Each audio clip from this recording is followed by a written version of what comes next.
What is going on, guys? Jason Burke here, Styles Clash for Life, coming at you on YouTube, and today I've got some football focus. In my first of 4 videos today, I've got a NFL video right now, I've got a predictions video for wrestling this Sunday, and I've got 2 horror movie ranking videos today, so I've got the best of all 3 worlds today. 4 videos, 3 different styles. It's going to be a crazy busy day, but in this video, I've got football focus. I'm doing the NFL 2016 season, Week 7, power rankings for you guys. You've been recommending them. You love these rankings. I'm going to keep doing them.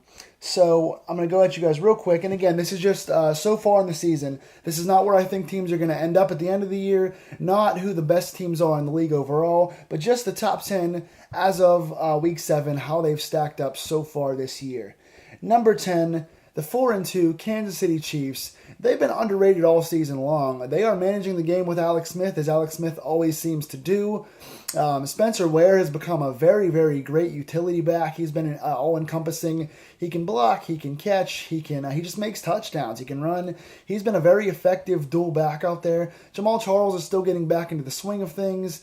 They still have Maclin on offense. The defense is playing, as it has in the last 4 seasons, really stepping up big under Andy Reid. They're playing a really good scheme on defense, playing physical on the outsides.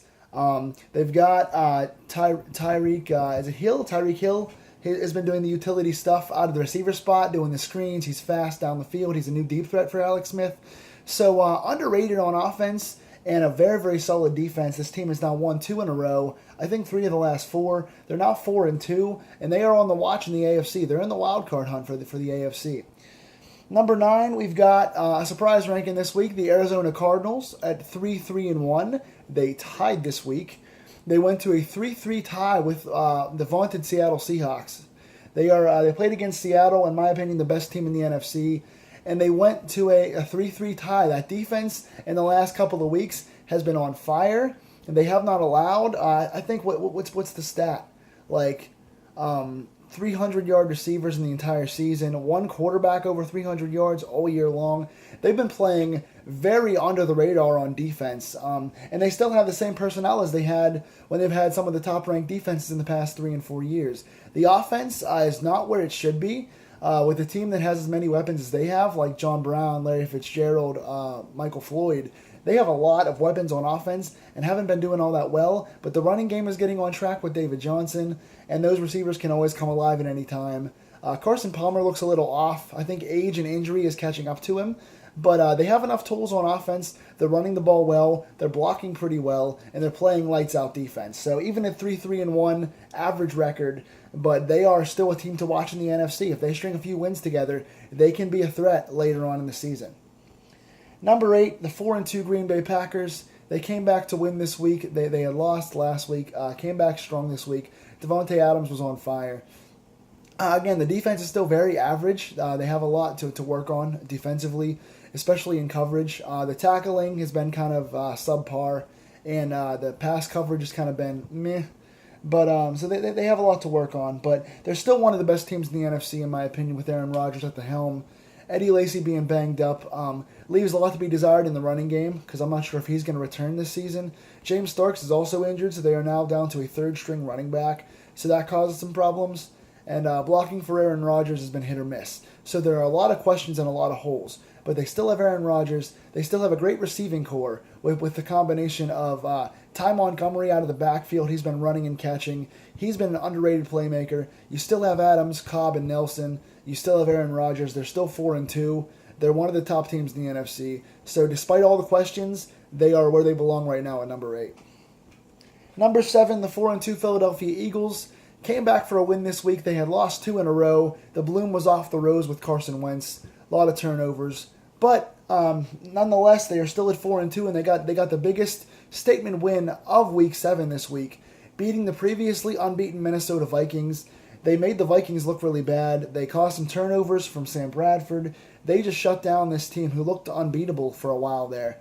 Carson Wentz still turning the ball over. I think he had 3 more turnovers this week.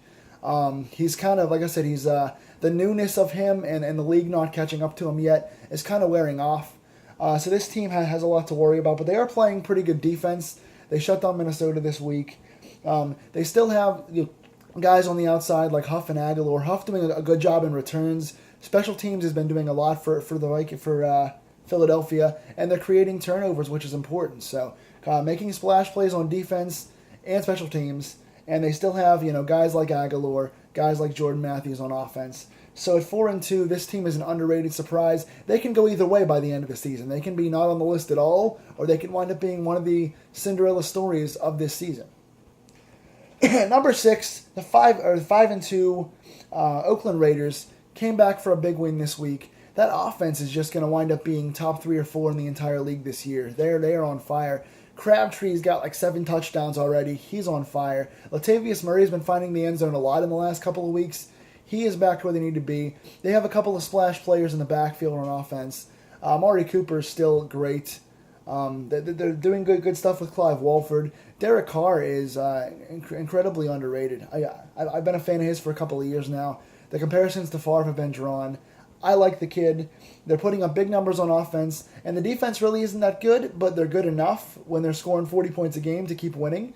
So they're looking at a wild card because they have Kansas City and Denver in the division. That's going to be tough for them. It's going to be tough road to hoe come the end of the season. But right now at 5-2, they are definitely a team to watch. Top 5, here we go. Number 5, Dallas Cowboys at 5-1. I know a one-loss team. This is a little low for them, but they were idle this week.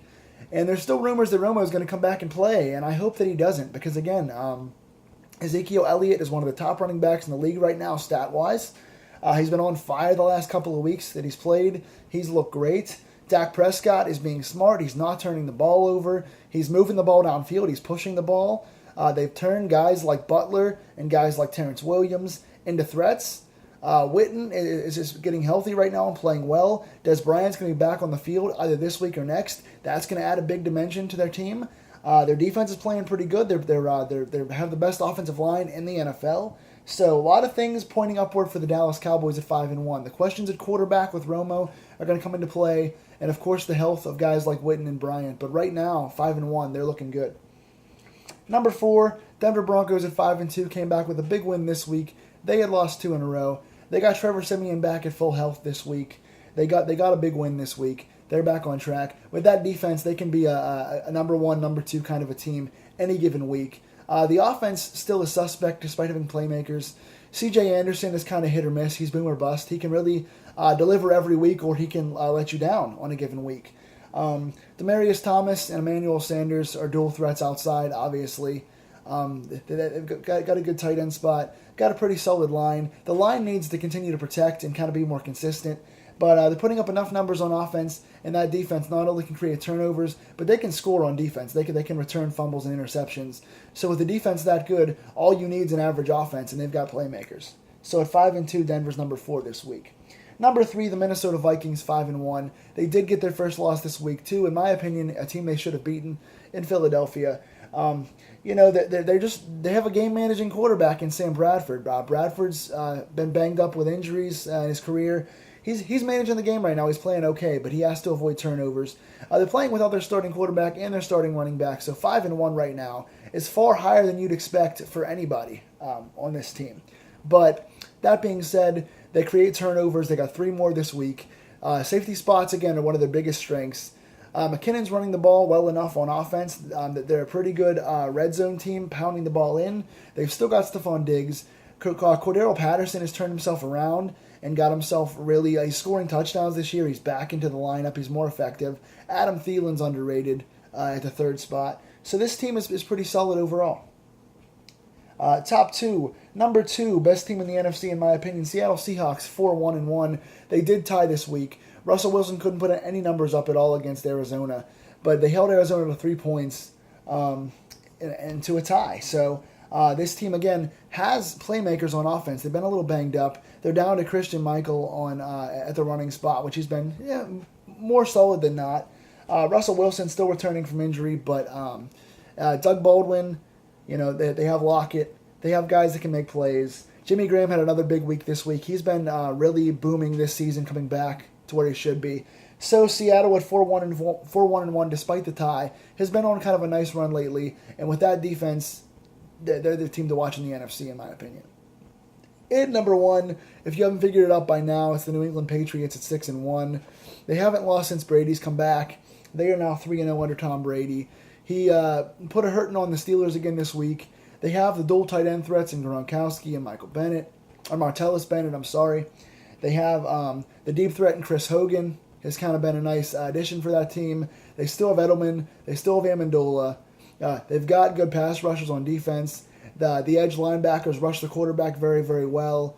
They do play physical at the corner spot. The defense, still not the best, but very solid in the front seven, rushing the quarterback, getting pressure. They do enough for Tom Brady, who's been absolutely on fire. At 222 this week, he didn't blow the world up, but he had another very solid week. Didn't turn the ball over. So the Patriots at 6-1 are the class of the NFL right now. What are your rankings? Tell me in the comments down below. What did you think of these rankings? Who's too high and too low? Until next week, guys, this has been Week 7 Football Focus, and I will see you guys next Sunday for the Steelers. No, I won't. The Steelers are on a bye this week. I'll see you guys next Wednesday, Thursday-ish for the next Power Rankings. Take care.